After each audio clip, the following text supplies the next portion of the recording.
रोशनी का कारवां। इस कार्यक्रम के प्रस्तुतकर्ता हैं स्कोप फाउंडेशन और राजीव गांधी फाउंडेशन।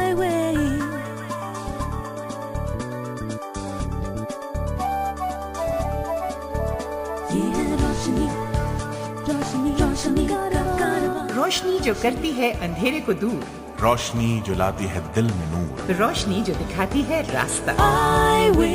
ये है रोशनी का कारवां।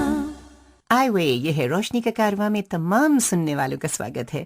मैं हूं सलीमा, मेरे साथ हैं अरशद और ढेर सारे वो दोस्त जिनसे मुलाकात उनकी रचनाओं, उनकी भेजी हुई इन्फॉर्मेशंस के जरिए होती रहती है। जी हाँ, हर रोज ऐसे सुनने वालों की तादाद बढ़ रही है जो सुनने के साथ साथ कुछ कहते भी हैं, और हम जरिया होते हैं उनकी बातें बाकी लोगों तक पहुंचाने के। भाई, अब तक तो आप ये जान ही गए होंगे कि इस प्रोग्राम का मकसद क्या है ना? हम चाहते हैं कि जिंदगी के सैकड़ों रंगों की तरह हमारा प्रोग्राम भी खुद में अनेक रंग समेटे हो। एंटरटेनमेंट हो, इन्फॉर्मेशन हो, और इन सब से बढ़कर कहीं खुद आपके अंदर की आवाज हो। जी हाँ, ये बेहद जरूरी है। दुनिया का कोई भी इंसान हो, वो अपनी जिंदगी में कभी ना कभी ऐसे मकाम से जरूर गुजरता है जब उसके जहन में नेगेटिव ख्यालात का गुजर होता है, या वो नेगेटिव ख्यालात से गुजरता है, और रफ्ता रफ्ता ये ख्यालात उसके दिल और दिमाग पर ऐसे हावी हो जाते हैं कि वो उसे अपनी जिंदगी का हिस्सा समझ बैठता है। जी, और ये सिलसिला यही नहीं खत्म होता। ये बातें घुटन बन जाती हैं और इंसान डिप्रेशन का शिकार होने लगता है। इसीलिए हम चाहते हैं कि आप हमारे साथ शेयर करें, दुख भी, खुशियां भी। आप हमारे साथ बांटें, अंधेरे भी, उजाले भी। शायद इसीलिए हम कोशिश करते हैं कि आप तक वो हकीकतें पहुंचा दी जाएं जो हमें हमारा जीवन संवारने में मददगार साबित हो सकती हैं। इसलिए हम आपको एक ऐसे इन्वेंशन के बारे में बताएंगे जो हमारे दृष्टिहीन भाइयों की जिंदगी में आसानियां फराहम कर सकती है। टाटा इंडिकॉम ने एक ऐसी मशीन बनाई है जो फोन कॉल खत्म होने के बाद बिल अमाउंट बोलकर बता देती है। अच्छा? हाँ, ऐसे लोग जो देखने में सक्षम नहीं है, उनके लिए तो ये किसी वरदान से कम नहीं है अरशद। बिल्कुल सही कह रही हैं। देश में ऐसे हजारों फोन बूथ हैं जो दृष्टिहीनों द्वारा चलाए जाते हैं। कंपनी हर महीने 100 मशीनें ऐसे 100 बूथों पर फ्री इंस्टॉल कर रही है। वाह वाह। और चंद ही महीनों में 5000 मशीनों का टारगेट पूरा किया जा सकेगा। सच पूछिए, कितनी बड़ी समस्याएं इससे हल हो जाएंगी, है ना? बिल्कुल सही फरमा रही हैं आप। लेकिन आइए अब मुलाकात करें एक ऐसे शख्स से जो अपनी तमाम सलाहियतें उस रोशनी के नाम कर देना चाहता है जिससे खुद वो महरूम है, लेकिन अपने ज्ञान के प्रकाश से जाने कितने अंधेरों को हर क्षण पराजित कर रहा है। इनका नाम है रणछोड़ सोनी, जो अहमदाबाद में ब्लाइंड पीपल्स एसोसिएशन के स्कूल में इंग्लिश के टीचर हैं, और इसके अलावा इनका दखल पोएट्री, थिएटर, कंप्यूटर और मीडिया में भी है। नमस्कार, रणछोड़ सोनी, आपका जो नाम रणछोड़, इसका मतलब क्या है? रणछोड़ वैसे तो कृष्ण का नाम है, पर रणछोड़ का एक, अगर हम उसके दो रण और छोड़ उस तरह से देखें तो रण यानी रेगिस्तान होता है और छोड़ यानी पौधा होता है। रेगिस्तान से अहमदाबाद कैसे आना हुआ? हमारे गांव में, मेरा धना करके एकदम छोटा सा गांव है, हमारे पड़ोसी जो थे वो अहमदाबाद में मील में काम करते थे। उनको पता था कि अहमदाबाद में एक स्कूल फॉर द ब्लाइंड है, तो उन्होंने मेरे माता पिता और ग्रैंड पेरेंट्स को समझाया, और उनके विरोध के बावजूद वो मुझे यहाँ तक लाए। आपके प्रोफेशन क्या है और आपके अन्य एक्टिविटीज क्या हैं? बेसिकली मेरा मूल काम जो इंग्लिश यहाँ हाई स्कूल के बच्चों को पढ़ाना, उसके साथ 2001 में हमने कंप्यूटर सेंटर स्कूल के लिए शुरू किया। गुजरात में शायद ब्लाइंड पीपल्स एसोसिएशन में सबसे पहली बार स्कूल के बच्चों को कंप्यूटर इंट्रोड्यूस कराया गया, और वहाँ मुझे कंप्यूटर सिखाने की एक अवसर मिला, तो मैंने खुद कंप्यूटर सीख के कंप्यूटर सिखाता हूँ। उसके साथ साथ नाटक की प्रवृत्ति गुजरात में कहीं कहीं अलग अलग होती होगी, पर एक स्टेट लेवल पे एक एक्टिविटी के रूप में शुरू करने में जिन लोगों ने काम किया, उसमें मेरा भी कुछ योगदान रहा। और उसके बाद मुझे बहुत खुशी है कि national association for the blind Gujarat आज पूरे हर साल ड्रामा कॉम्पिटिशन कर रहा है। एक कविता, मैं जब स्कूल में था हायर सेकेंडरी में, तब से कविता मेरे एक इंटरेस्ट रहा, और मुझे लगा कि ये एक ऐसी बात है जहां दृष्टिहीन अपनी शक्ति को, अपनी प्रतिभा को समाज को दिखा सकता है।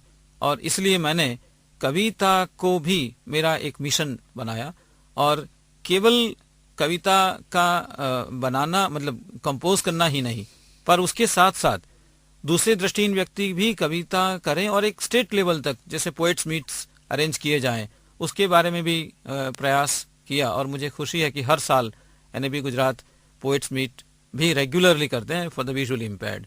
आप एक पैशनेट टीचर रहे हैं, आपके राय में आपके टीचिंग में, आपके पढ़ाने के तरीके में क्या स्पेशल है? ये बहुत ही इंटरेस्टिंग क्वेश्चन है, क्योंकि मैं इंग्लिश पढ़ाने के लिए मैंने अपना काम, अब समस्या गुजरात में ये थी कि इंग्लिश वैसे भी आमतौर पे गुजरात में कमज़ोर रहा, किसी there are so many reasons, पर मुझे लगा कि इंग्लिश को इंटरेस्टिंग बनाने के लिए कुछ और तरीका ढूंढना चाहिए, और मैंने लैंग्वेज गेम्स का सहारा लिया। और मुझे बहुत खुशी है कि लैंग्वेज गेम्स के कारण इंग्लिश इंटरेस्टिंग भी बनता है और इतना इंटरेक्टिव होता है, बच्चे कभी कभी भूल जाते हैं कि वो इंग्लिश पढ़ रहे हैं। जैसे एग्जाम्पल, आप अगर टेंस के बारे में बताओ कि present simple these are the conditions जबकि आप यूज़ करते हैं, या सिंपल पास्ट यूज़ करते हैं कि इसके ये परिस्थितियां चाहिए, उसके अलावा आप अगर कोई ऐसा इंटरेस्टिंग गेम यूज़ करें, जैसे मैं एक एग्जांपल देता हूं कि हु एम आई, एक छोटा सा, या 20 क्वेश्चंस भी उसको कहा जाता है। एक बच्चा बाहर जाता है, उसके बाद हम उसके बारे में एक नाम सोचते हैं, जब वो वापस आता है तो वो अपने बारे में सवाल पूछता है, जैसे do I belong to Rajasthan, और does my name begin from A. तो उस तरह से 20 अधिकतम सवाल उसको पूछे जाने, means he is permitted to ask 20 questions, और उसमें अपना सही जवाब अगर ढूंढ लेता है। ये सिंपल प्रेजेंट का फंक्शनल यूज है, जो बच्चों को सिंपल प्रेजेंट की थियरी से इस तरह से ज्यादा सीखते हैं, और वो लंबा, it is easy to remember for them. तो एक मुझे बहुत खुशी है कि मेरे ऐसे एक्सपेरिमेंट्स के कारण राज्य सरकार ने मुझे बेस्ट टीचर्स अवार्ड से सम्मानित भी किया था, और एकलव्य एजुकेशन फाउंडेशन ने भी best innovative teacher for the year 2002 भी मुझे अवार्ड किया था। ये कविता लिखने का जो कला है, ये जन्म से मिलते हैं लोगों को, या इसको कल्टीवेट किया जा सकता है? ये इसके बारे में थोड़ा बताइए। मूलतः एक कहा जाता है कि पोएट्स आर बॉर्न, तो ये कुछ हद तक मुझे लगता है कि हर एक व्यक्ति शायद कविता नहीं लिख पाता होगा, पर जिस व्यक्ति में यह शक्ति है उसको यदि थोड़ी ट्रेनिंग दी जाए तो वो अच्छी लिख सकता है, उसमें कोई संदेह नहीं। और जहां तक दृष्टिहीन छात्रों की बात है, मैं शिक्षक के रूप में मैंने देखा है कि हम ऐसे बच्चों को ढूंढते हैं कि जो कविता, जिनमें कविता की शक्ति है, पर उनकी यह कविता की शक्ति को बाहर लाना ये अध्यापक का काम है। रणछोड़ जी, आप रेडियो और टेलीविजन के माध्यम से जुड़े हुए हैं, आपका जो टेलीविजन और रेडियो के साथ जो काम है उसके बारे में थोड़ा बताइए। मीडिया से हमारे गुजरात के अहमदाबाद रेडियो स्टेशन से कई प्रोग्राम करने का मौका मुझे भी मिला है, जिसमें कि डिसेबिलिटी रिलेटेड इश्यूज के बारे में बात करनी हो, और क्रिएटिविटी के बारे में भी पोएट्स मीट्स भी हमने आकाशवाणी से किए हैं। व्यूअर्स फोरम करके एक दिल्ली बेस्ड संस्था थी, उन्होंने अहमदाबाद में डिसेबिलिटी ग्रुप बनाना चाहा और मैंने उसका कोऑर्डिनेट करने का मुझे अपॉर्चुनिटी मिला। उसके माध्यम से गुजरात में हमने मीडिया को सेंसिटाइज करने के लिए काफ़ी वर्कशॉप्स किए।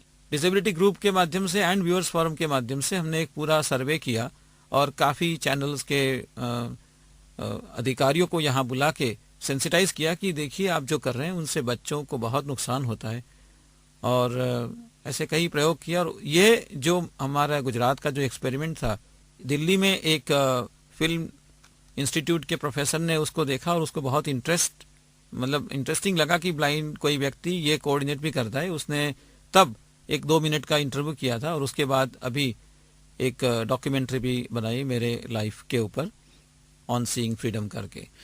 आपके राय में 20 साल बाद आप कहाँ तक पहुंचे होंगे? मुझे एक बहुत इंटरेस्टिंग, मैं जब अपने बारे में सोचता हूँ, क्योंकि दो पहली नज़र से जिसको आप एक्सट्रीम्स कहते हैं, एक क्रिएटिविटी पोएट्री और दूसरा कंप्यूटर, मैं समझता हूँ कि इन दोनों को बैलेंस्ड रूप में मैं चाहता हूँ कि मैं इन 20 सालों के बाद क्रिएटिविटी के क्षेत्र में भी और कंप्यूटर के क्षेत्र में भी अपना कंट्रीब्यूशन किया है, ऐसा रिकग्निशन हो। मतलब बहुत हुआ है समाज में, पर अगर मैं अपने बारे में सोचता हूं तो 20 साल के बाद क्रिएटिविटी एंड कंप्यूटर इन दोनों क्षेत्रों में मेरा संदर्भ चाहूंगा। रणछोड़ जी, आपने हमारे कार्यक्रम में आए और हमसे बात किए, बहुत बहुत शुक्रिया।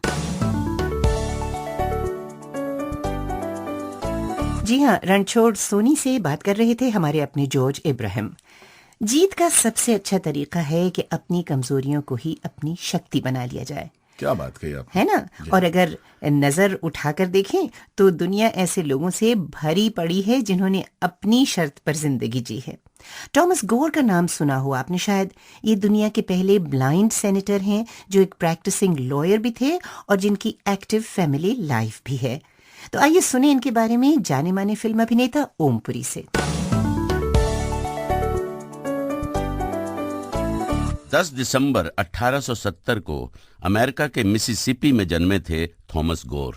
जब वो 12 साल के थे तभी एक दुर्घटना घटी और उनकी आंखों की रोशनी चली गई। लेकिन उन्होंने पढ़ाई नहीं छोड़ी। परिवार और दोस्तों की मदद से कानून की पढ़ाई की। सन 1891 में उन्हें राज्य की विधानसभा के लिए नामित किया गया, पर कुछ उम्र कम होने के कारण नाम वापस ले लिया। वे पॉपुलिस्ट पार्टी के बहुत सक्रिय कार्यकर्ता रहे। लोग उन्हें ब्लाइंड ऑरेटर कहने लगे। ओक्लाहोमा जब नया राज्य बना तो थॉमस गोर उसके पहले सेनेटर चुने गए। पहले विश्व युद्ध में उन्होंने लोकप्रिय जननेता के रूप में नाम कमाया। उन्होंने तत्कालीन अमेरिकी राष्ट्रपति तथा डेमोक्रेट व रिपब्लिकनों दोनों की नीतियों का जमकर विरोध किया। बदले में उन्हें चुनाव हारना पड़ा। राजनीतिज्ञ से बढ़कर देशभक्त होना उन्होंने कबूल किया और फिर कानून की प्रैक्टिस शुरू कर दी तथा देश भर में घूम घूम कर प्रगतिवादी विचारों पर आख्यान देने लगे। 16 मार्च 1949 को उनका देहांत हो गया।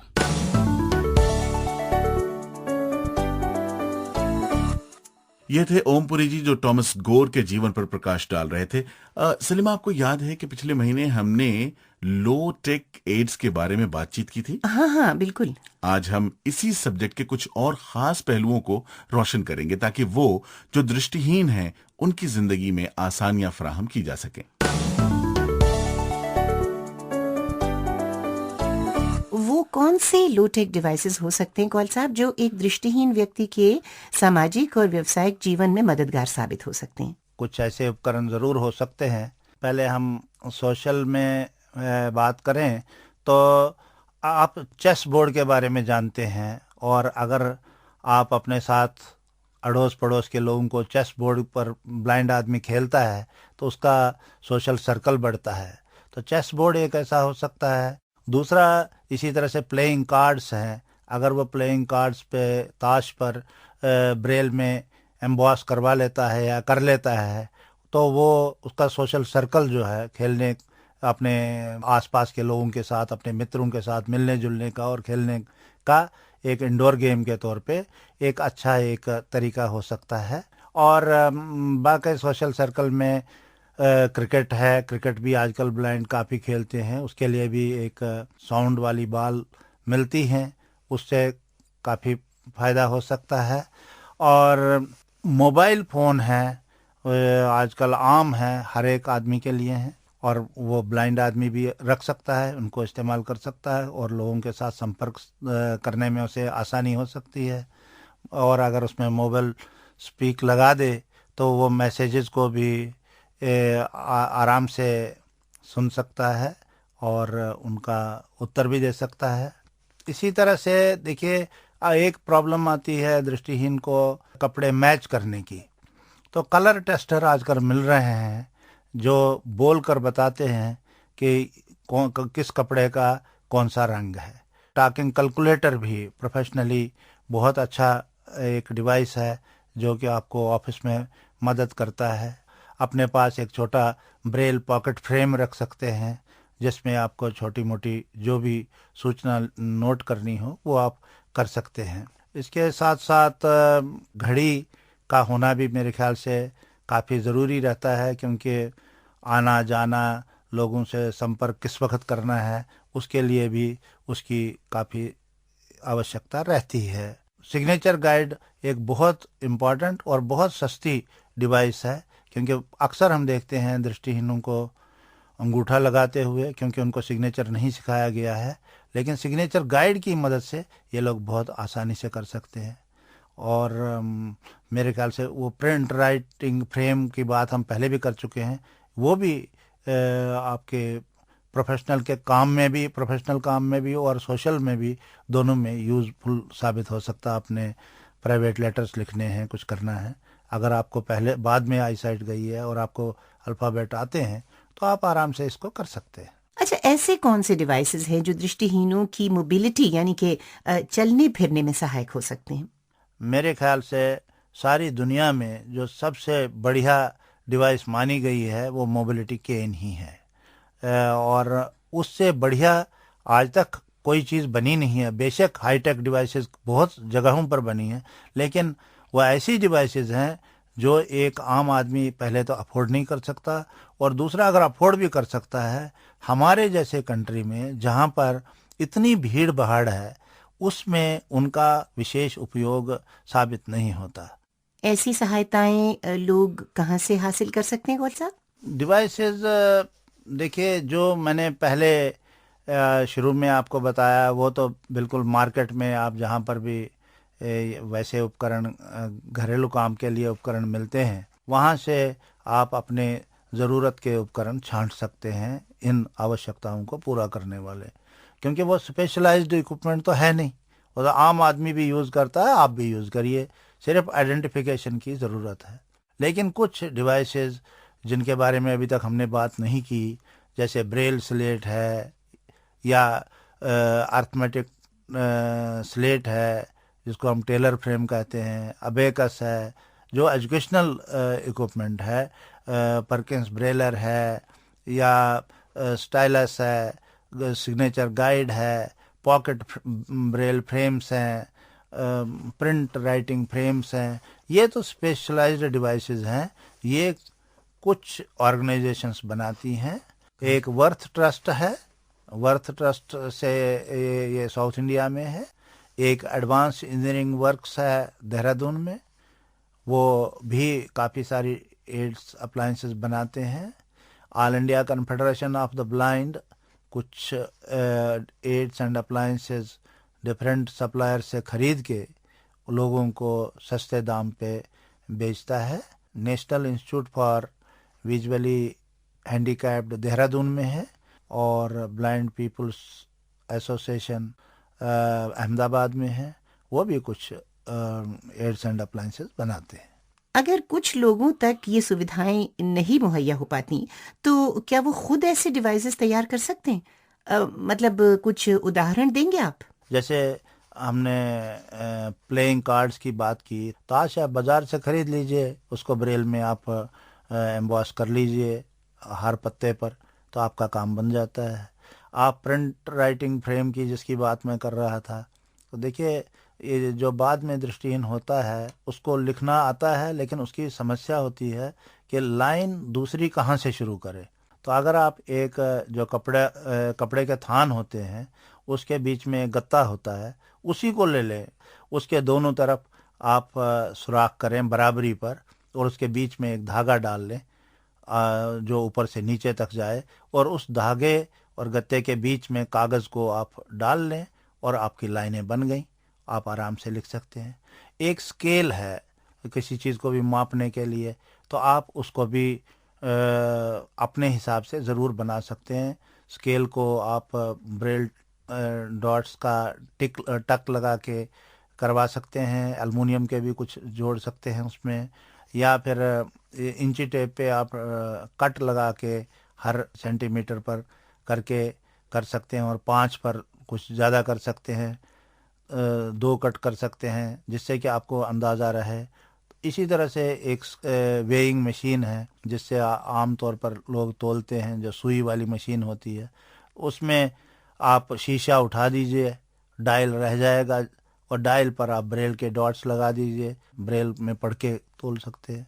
तो मतलब ये इसका कोई एंड नहीं है, ये तो जैसी जैसी आपकी आवश्यकता हो, आप छोटी छोटी चीज़ों को बाज़ार में देखिए, उनमें थोड़ी थोड़ी मॉडिफिकेशन करिए, तो आप ज़रूर कर सकते हैं। हमने तो पूरी की पूरी साइंस लैब इसी तरह से बनाई है। अगर आप दृष्टिहीनता के बारे में हमसे कुछ पूछना चाहते हैं या कोई खास जानकारी हमें देना चाहते हैं तो 09896000555 और हरियाणा से 9896000555 पर कॉल करें। जैसा कि कॉल साहब ने कहा कि रोजमर्रा के जीवन में काम आने वाले डिवाइसेस आप खुद भी तैयार कर सकते हैं। जानकारी देने या लेने के लिए आप हमें पत्र लिखें I way radio, PO box number 3903, new Delhi 49 पर, या फिर आप हमें 9896000555 पर फोन कर मेल बॉक्स पर अपना मैसेज छोड़ सकते हैं। अगर आपका भेजा हुआ डिवाइस प्रोग्राम में शामिल किया गया तो हम आपको एक्सक्लूसिव आई-वे टी शर्ट इनाम के तौर पे भी देंगे। और दोस्तों, हमें वाकई बहुत खुशी है कि आप में से बहुत से लोगों ने हमें कॉल किया है या हमें चिट्ठी लिखकर अपने विचार हमारे साथ शेयर किए। लेकिन एक बात हम कहना चाहेंगे, खास तौर से आपसे अनीता, हरियाणा से आपने हमें लिखा, अपने एक्सपीरियंसेस हमारे साथ शेयर किए, अपने प्रॉब्लम्स बताए, लेकिन आप हमें अपना कॉन्टैक्ट डिटेल्स भेजना भूल गई। अनीता, ज़रूर भेजिए। बल्कि हम तो ये चाहते हैं कि आप सबसे ये कहें कि जब भी आप हमें लिखें तो please don't forget to give your address and phone number if you have one, जिससे कि हम आपको कांटेक्ट कर सकें उस इंफॉर्मेशन के साथ और हेल्प के साथ जो कि हम आप तक पहुंचाना चाहते हैं। सलीमा, यहाँ मैं एक खत का जिक्र जरूर करना चाहूंगा जो हमें डीएन बजाज ने रोहतक हरियाणा से लिख भेजा था। उन्होंने लिखा था कि वो जहाँ पे नौकरी करते हैं वहाँ पे उनको बहुत स्ट्रगल करना पड़ता है जिस जगह पे वो नौकरी करते हैं। तो हमने इनकी मुश्किलात को ह्यूमन राइट्स लॉ नेटवर्क करके एक एनजीओ है वहाँ भेज दिया है, जहाँ से बहुत जल्द उनके लिए कोई ना कोई सपोर्ट जरूर आ जाएगी। जी हाँ, और साथ ही एडवोकेट जग्गा ने पानीपत से, रणछोड़ रबानी ने अहमदाबाद से, कृपा ओम तिवारी ने लखनऊ से, कामेश्वरी राव ने हैदराबाद से और बहुत से लोगों ने हमें अपनी प्रोग्राम के बारे में अपनी अप्रिसिएशन, रोशनी का कारवां के बारे में भेजी है। बहुत शुक्रिया आप सबका। Thank you very much to everyone who has contacted us. आपके लेटर्स, फोन कॉल्स और ईमेल्स, इन्हीं से we keep going on and on. Salima, हमारे पास चिट्ठियां तो बहुत सारी हैं लेकिन अफसोस वक्त कम है। लेकिन आप ऐसा बिल्कुल नहीं समझिए कि हम आपके खतों को शामिल नहीं करना चाहते। आप यूं ही लिखते रहिए, कहते रहिए जो हमसे कहना है। और अब देखें कि प्रोग्राम 8 का सवाल क्या था और विजेता कौन है। सवाल था, नेम स्क्रीन रीडिंग सॉफ्टवेयर, यानी स्क्रीन रीडिंग सॉफ्टवेयर का नाम बताइए। और जवाब है जॉज या विंडो आइज। और इस सवाल का सही जवाब देकर लकी ड्रॉ के द्वारा विजेता बने हैं इस हफ्ते जावेद, जिन्होंने हमें फैजाबाद यूपी से खत लिखा था। भाई, नाम आपको बहुत बहुत मुबारक हो। और अब प्रोग्राम 18 यानी आज का सवाल, आंखों का कौन सा हिस्सा रंगों की पहचान करता है? What part of eye recognizes color? अपना सही जवाब हमें इस पते पर लिख भेजिए। I way radio contest, Score Foundation, PO box 3903, new Delhi 49। 15 दिनों के अंदर अंदर तक हमें आपका जवाब मिल जाना चाहिए, क्योंकि उन्हीं सही उत्तर के आधार पर हम उनका लकी ड्रॉ निकालेंगे और 5 लकी विजेताओं को मिलेगा एक स्पेशल आई-वे टी शर्ट। बहुत जरूरी बात जो आपसे करनी है, वह हम ये चाहते हैं कि आपका पार्टिसिपेशन, आपका सहयोग हमें हमेशा मिलता रहे। हम चाहेंगे कि आप अपनी समस्याएं, चाहे वो लीगल हो, मेडिकल हो, अधिकारों से संबंधित रखती हो, रोजगार या शिक्षा के बारे में हो, किसी भी तरह की समस्या जो ब्लाइंडनेस से संबंधित हो, तो 09896000555 और हरियाणा से 9896000555 पर कॉल करें। या हमारी ईमेल आईडी भी नोट कर लें, radio@iway.org पर लिखें। और हाँ, हमारा पोस्टल एड्रेस जरूर नोट कर लें। ये है I way radio programme, Score Foundation, PO box 3903, new Delhi 49। और अगले हफ्ते तक हमें इजाजत दीजिए। मैं हूँ सलीमा रजा और मैं हूँ अरशद इकबाल। खुदा हाफिज। आई-वे, ये है रोशनी का कारवां। आई-वे, इस कार्यक्रम के प्रस्तुतकर्ता थे स्कोर फाउंडेशन और राजीव गांधी फाउंडेशन। ये है रोशनी, रोशनी, रोशनी का कारवां, रोशनी।